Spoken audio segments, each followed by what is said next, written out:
Segunda aos Coríntios, capítulo 4. Segunda Epístola aos Coríntios, capítulo 4. Lembrando, não é o nosso proveito ignorar as manias de Satanás. Não seja ignorante dos ardis de Satanás. Pode ser conveniente, fácil para esquecê-lo, mas a Bíblia diz: temos de ser prudentes e não ignorar os seus ardis. 2 Coríntios 4, versículos 7 a 10. Temos, porém, este tesouro em vasos de barro, para que a excelência do poder seja de Deus e não de nós. Em tudo somos atribulados, mas não angustiados, perplexos, mas não desanimados, perseguidos, mas não desamparados, abatidos, mas não destruídos, trazendo sempre por toda a parte a mortificação do Senhor Jesus no nosso corpo, para que a vida de Jesus se manifeste também nos nossos corpos. E assim nós que vivemos, estamos sempre entregues à morte por amor de Jesus, para que a vida de Jesus se manifeste também nos nossos corpos. Satanás faz várias estratégias para promover o pecado no mundo, mas a Bíblia nos anuncia soluções para escaparmos dessas estratégias. Ele faz que o pecado seja como uma isca dourada num anzol enferrujado. Ele apresenta o pecado como se fosse uma coisa boa. Ele minimiza a nossa percepção de como o pecado pode ser destruidor. Ele representa Deus exageradamente bondoso. Então pode pecar porque no fim de tudo ele vai esquecer. Ele gosta de apresentar o pecado como é fácil de arrepender-se e deixá-lo. E ele quer nos convencer que uma aproximação ao pecado não é perigosa. Pode andar com o pecado sem o pecado se sujar. E ele também, como nós estudamos a última vez, ele gosta de mostrar que os homens pecaminosos são abençoados. Mas até que eu fui para o santuário, assim eu entendi o seu fim.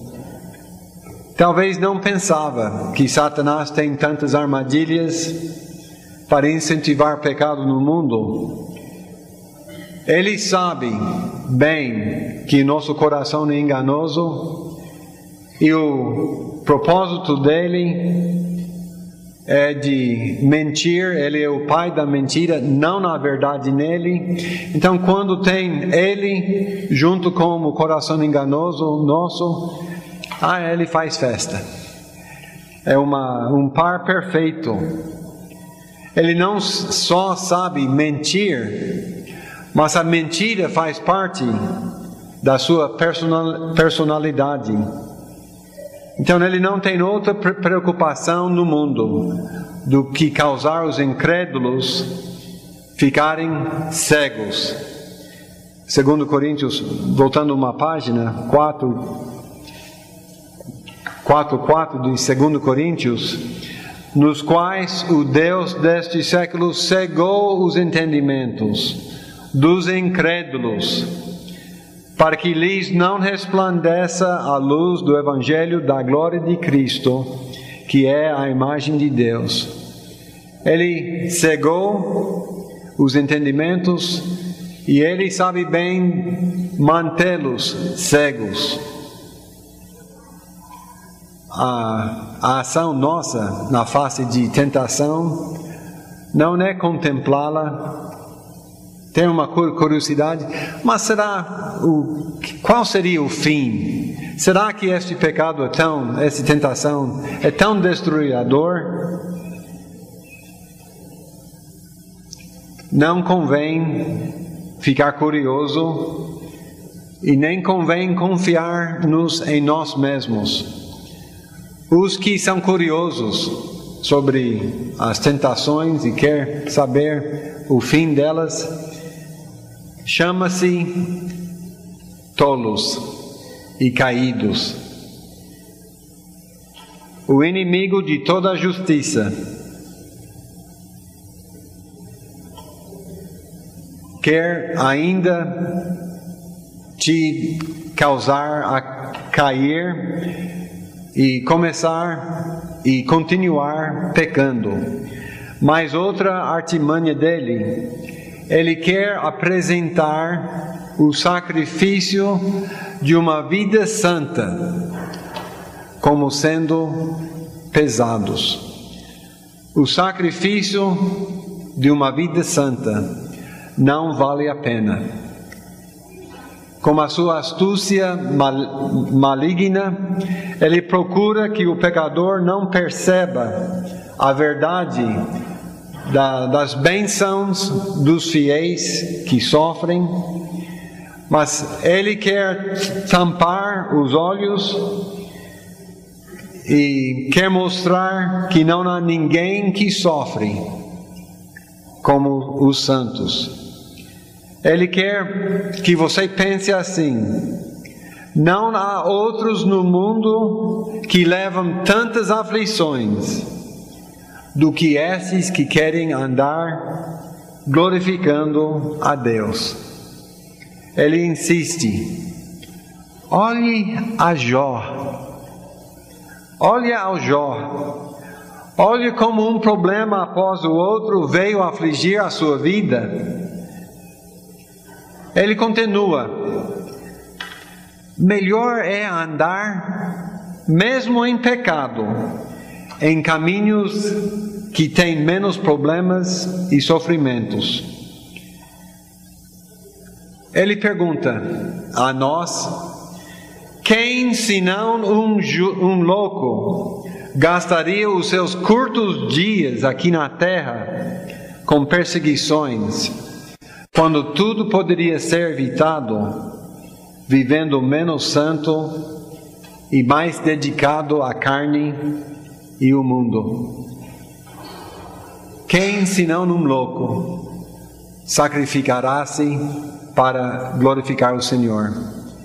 Não há recompensa que vale tantos sacrifícios. Com tais engodos, milhares são levados à perdição, e lá na perdição eles reconhecem que foram tapados, foram enganados, foram levados a acreditar numa mentira, como se fosse a verdade. Conforme Lucas 16, 24 a 31, o rico que foi para o inferno, é bem capaz que Satanás engodou o seu entendimento, mas é melhor ficar rico e gozando dos prazeres desta vida, do que ser como aquele pobre, pois olha ele, Deus desamparou ele, por isso ele é pobre, e sentado às minhas portas, e os cachorros estão lambendo as feridas dele. Mas que sacrifício para ser um santo! Goza bem da sua riqueza, mas na perdição parece que a cegueira está tirada dos olhos e ele entende a verdade.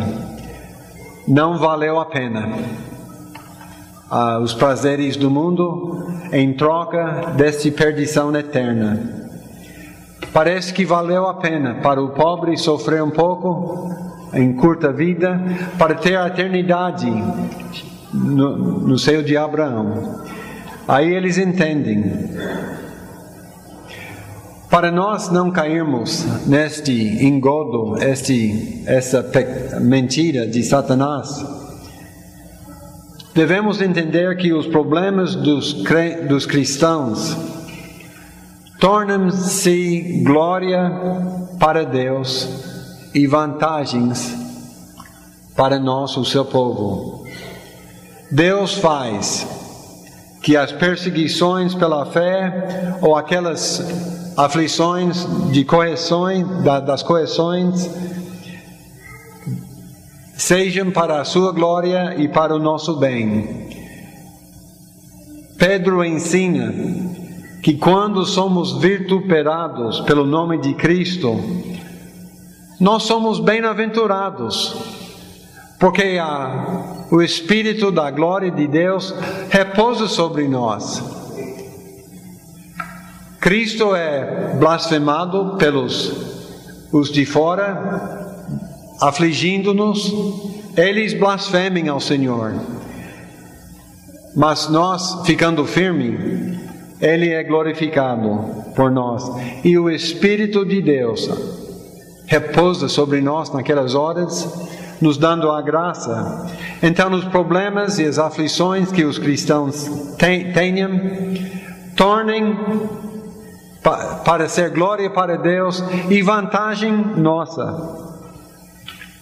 Se Satanás tenta te convencer que a vida da retidão dos salvos é isenta de bênçãos, ele está escondendo a verdade toda. Nós podemos até sermos corrigidos com a vara de Deus, e é certo que naquela hora ninguém gosta, não parece glorioso, não temos gozo nas correções, mas depois as correções produzem um fruto pacífico de justiça. Então, nas correções e as aflições que o cristão tem, trazem ricas bênçãos. Deus não nos deixa naquelas horas sem levar as aflições e os sacrifícios e sofrimentos para ser para a glória dele e para o nosso bem. Podemos ler Romanos 8, 28 juntos. Romanos 8, 28.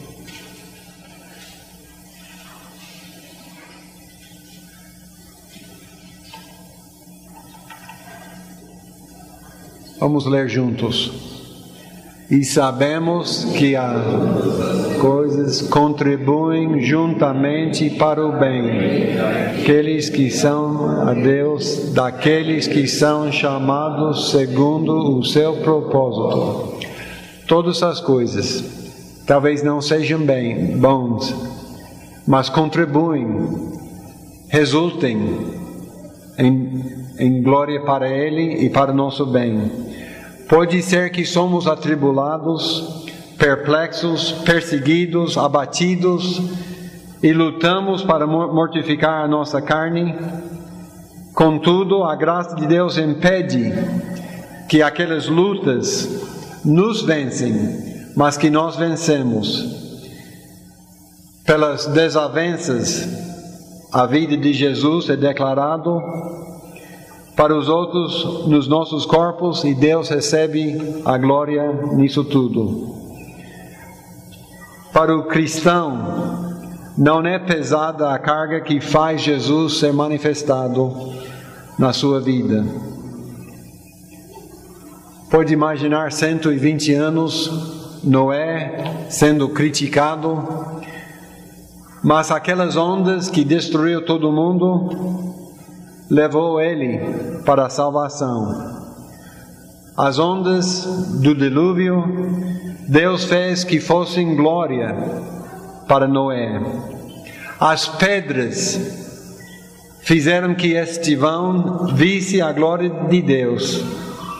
E aquele espinho, a fraqueza do espinho na carne de Paulo, aperfeiçoou o poder de Deus na sua vida.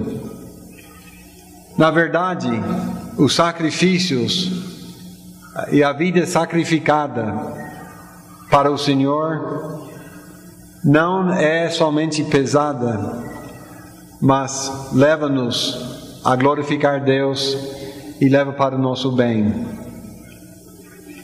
E também é bom entender que as aflições que nós temos só atingem o corpo e não na parte nobre do crente. As aflições podem atingir o corpo e até o nosso coração, mas a nossa consciência não fica ofendida e ninguém pode tirar o seu gozo. Conhecendo a graça de Deus é recompensa suficiente, mesmo que o corpo sofre e o coração seja dilacerado.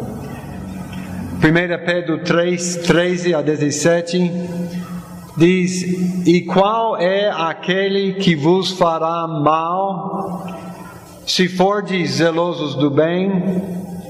Mas também se padecerdes por amor da justiça, sois bem-aventurados. E não temais, com medo deles, nem vos turbeis. Antes, santificai ao Senhor Deus em vossos corações e estai sempre preparados para responder com mansidão e temor a qualquer que vos pedir a razão da esperança.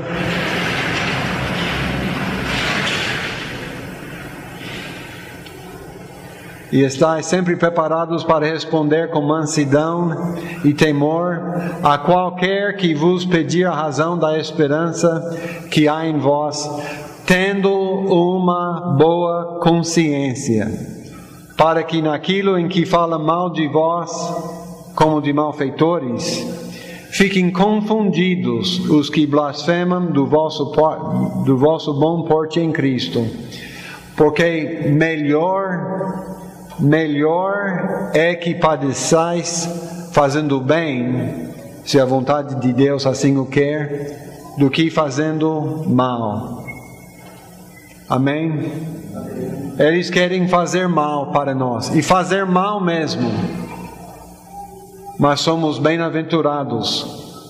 Eles não atingem ou tiram de nós uma boa consciência, e além de tudo, ainda temos a coroa, ainda temos Cristo e o céu. Em Tiago 5, versículos 10 e 11 diz: Meus irmãos, tomai por exemplo de aflição e paciência os profetas que falaram em nome do Senhor. Eis que temos por bem-aventurados os que sofreram. Ouvistes qual foi a paciência de Jó, e vistes o fim que o Senhor lhe deu, porque o Senhor é muito misericordioso e piedoso. Podemos saber que os sacrifícios podem custar fisicamente, mas as glórias espirituais fazem que tais sacrifícios não estejam tão pesados quanto parecem. Amém? Quando Satanás vem dizer: olha a vida de Jó, você pode responder: olha a vida de Jó. Olha como o Senhor foi misericordioso e bondoso para com ele. Diz que Jó era o homem não tinha homem mais justo do que ele em toda a Oriente. Mas veio acontecer que a esposa falou: amaldiçoa Deus e morra. E ele falou: Deus dá e Deus tira, louvado seja ao nome do Senhor. E o fim dele foi muito melhor do que o que ele perdeu. Ele ainda tem a coroa, ele ainda tem Cristo e o céu, e os louvores cantados a Deus. Então, podemos ter aflições e sacrifícios de uma vida santa, mas não são tão pesados. Os problemas que temos tornem-se glória para Deus e vantagens para nós. Em segundo lugar, vimos que é confortante considerar que todas as aflições não atingem a parte nobre do cristão, a sua consciência, a sua posição com Cristo, as coroas, o nosso destino final. As aflições não atingem essas partes.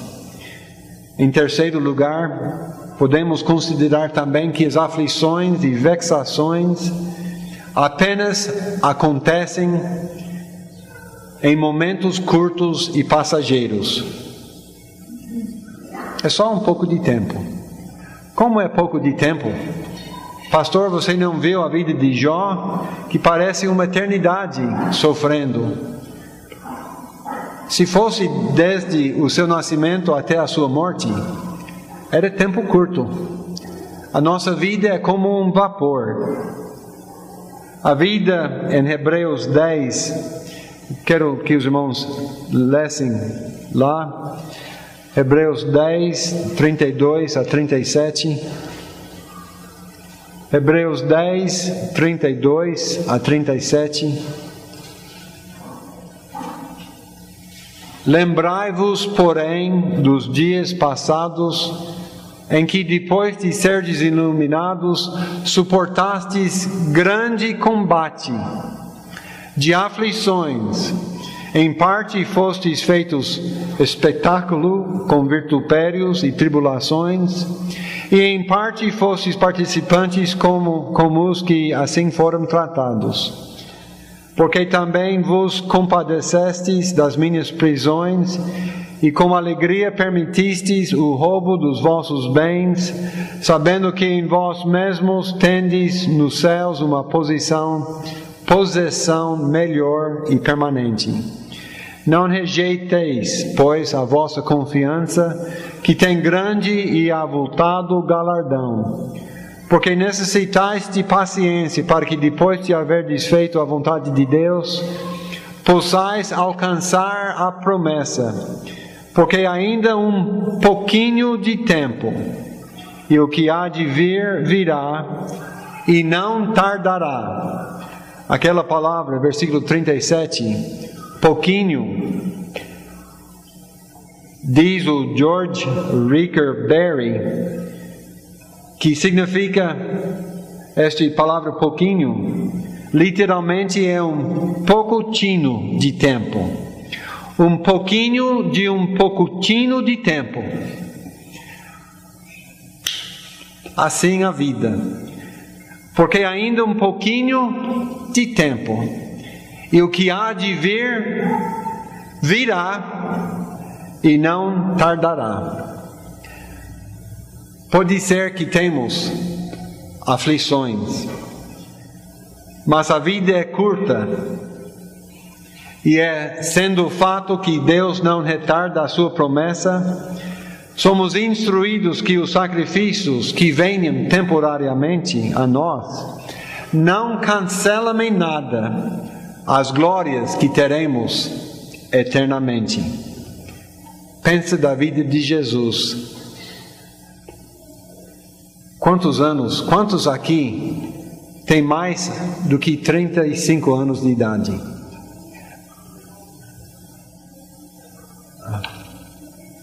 bastante de nós. Mas esta foi a vida de Jesus. Não mais do que 33,5, 34 anos de vida. E tinha menos de 4 anos em ministério público. Estes anos curtos eram privados de conforto e abundantes em desentendimentos, rejeições, traição, incredulidade da maior parte da população. Ele foi negado, abandonado, envergonhado, injustamente crucificado. Mesmo com tantas aflições trabalhosas, uma gloriosa exaltação estava perante ele. Se a vida de Cristo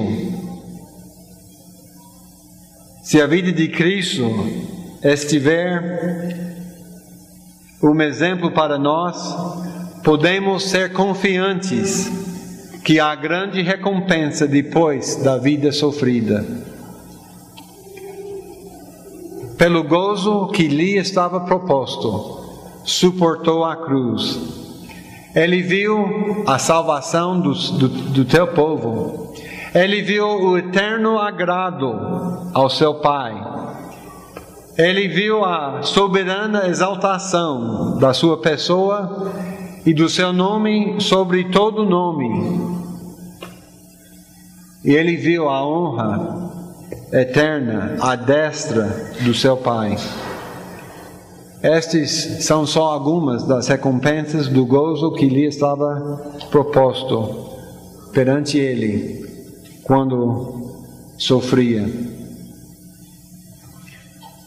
Além dessas aflições que ele sofreu, pelo qual somos chamados, a sua vitoriosa é um exemplo hoje para todos que se arrependem e creem nele pela fé. Cristo passou por essas dificuldades.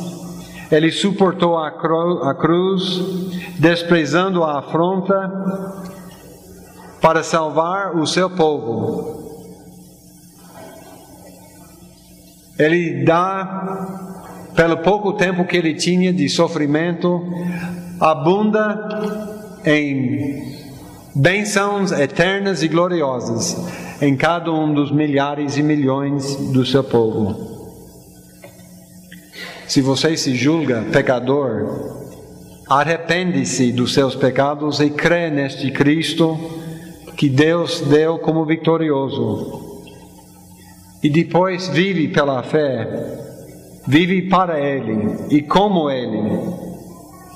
Ele exemplifica que tudo sofrido por causa da verdade tem grande recompensa.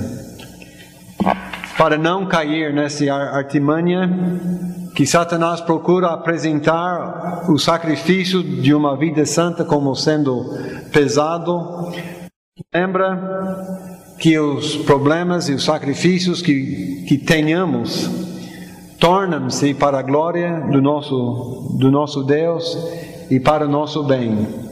Lembra também que esses problemas atingem o que é temporário. Lembra também que essas aflições atingem a parte física de nós, mas não atingem a nossa consciência, nem tira de nós as coroas, o céu e a nossa herança que temos em Cristo. Acho que convém pensar também que os problemas dos ímpios são bem mais pesados do que os problemas que eles podem causar aos crentes. As aflições nossas têm o conforto de Deus. Temos a sua presença e temos a sua graça. Mas os ímpios só têm juízo depois. Se o homem... Vamos ler Salmo 7, 12 a 16. Salmo 7, 12-16. Alguém gostaria de ler essa passagem, 12-16? Fiquem à vontade. Amém. Os ímpios podem ser usados na mão do tentador, do enganador, do acusador, de Satanás, aquele velho dragão, o diabo. O ímpio pode ser usado na mão dele para nos fazer sofrer. Mas, como que diz, ele cavou um poço e o fez fundo e caiu na cova que fez. A sua obra volta a ele sobre a sua própria cabeça. A sua violência descerá sobre a sua própria cabeça. Os problemas dos ímpios são mais pesados do que os problemas que eles fazem aos crentes. Em Tiago 5, deixe-me ler, fala sobre os ricos, não os ricos em geral, mas ao rico que está rico por fazer violência. Eia, pois, agora vós, ricos, chorai e prantear por vossas misérias, que sobre vós hão de vir.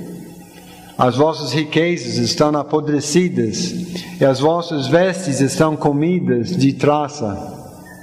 O vosso ouro e a vossa prata se enferrujarem, e a sua ferrugem dará testemunho contra vós, e comerá como fogo a vossa carne.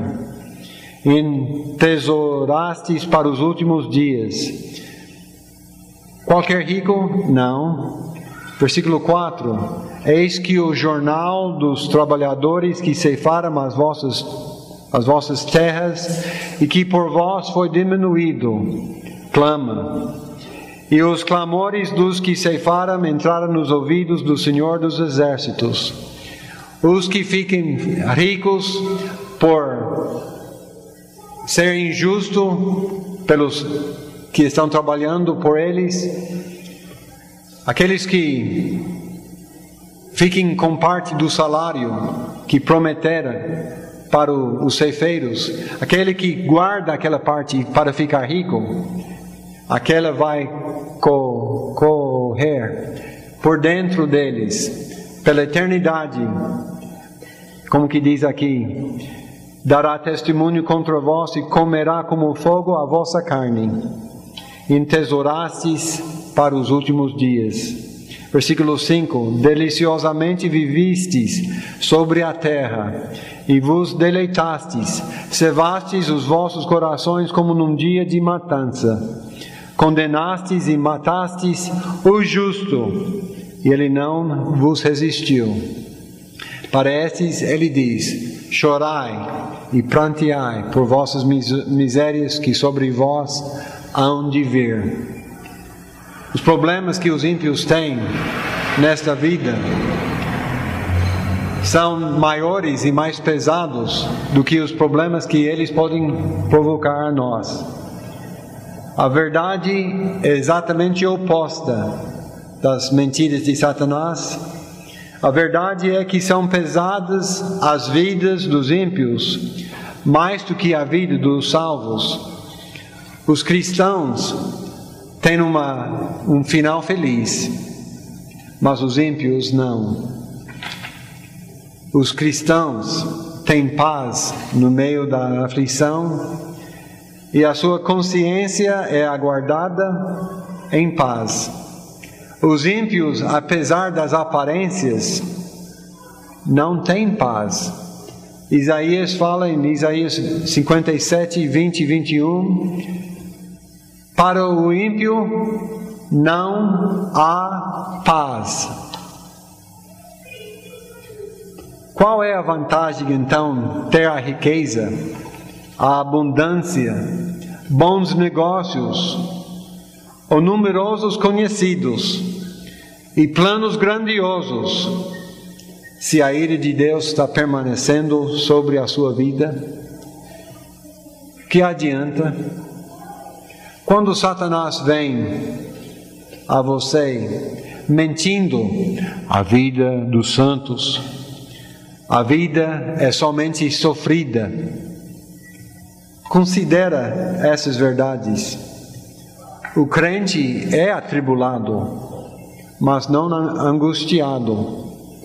O ímpio é atribulado e também angustiado.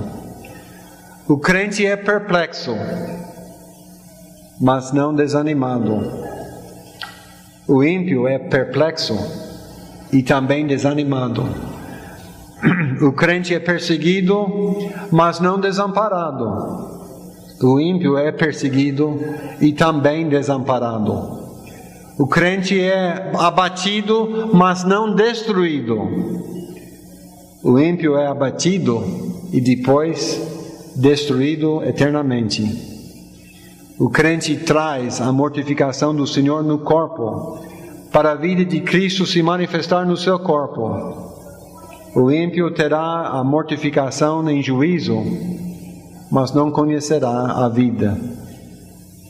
Depois que o crente padeça, ele é aperfeiçoado, confirmado, fortificado e fortalecido. O ímpio padeça e depois é rejeitado, não tendo amparo divino nenhum. Pelo fim dos ímpios ser angustiado, Satanás deseja que eles não considerem a verdade sobre eles, mas fiquem olhando a vida ruim dos cristãos, que ele diz que é ruim.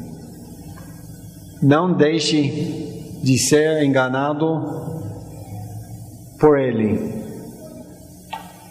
E os cristãos, não deixem de exercitar-se nas defesas habituais para não cair nessa ou outra armadilha. Quais são esses defesas habituais? Uma coisa é bom de ser contente com o que tem. Jesus é o mesmo hoje, ontem e para sempre. Seja contente com o que tens. Procure as melhores coisas que acompanham a salvação, o crescimento na graça, o crescimento no conhecimento de Cristo. Procure a conformação na imagem de Cristo. Procure o fruto do Espírito. Ande pela fé e não pela vista. Vamos ler, por terminar, 2 Coríntios 4. 2 Coríntios capítulo 4, versículo 16 a 18.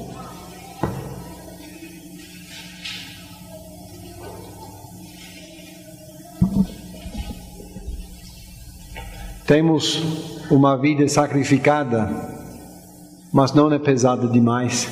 Amém? Por isso, não desfalecemos, mas ainda que o nosso homem exterior se corrompa, o interior, contudo, se renova de dia em dia. Porque a nossa leve e momentânea tribulação produz para nós um peso eterno de glória muito excelente, não atentando nós nas coisas que se veem, mas nas que se não veem. Porque os que se veem são temporais, e as que se não veem são eternas. Fique olhando no que é eterno. Que Deus te abençoe e te dá sabedoria. Que Deus abençoe. Obrigado.